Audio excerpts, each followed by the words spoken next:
Hello, my name is Norman Auril. I am 37 years old. I am married.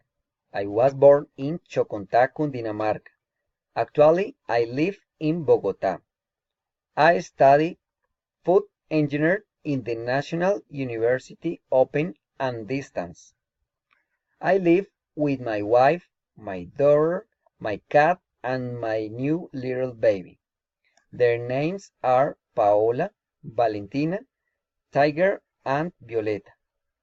I like reading, play video games, and listen to rock music in Spanish.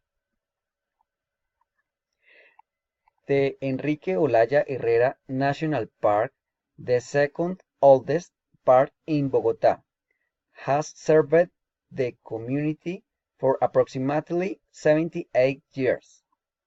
It is a perfect place to take a walk with the family, have a picnic, practice sports, walk, read a book, and enjoy the Christmas lights. Its easy access allows many people to visit it and become the favorite place to visit.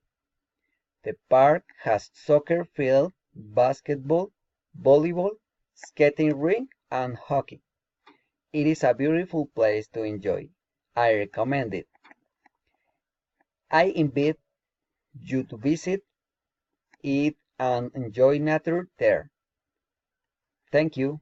Goodbye. God bless you.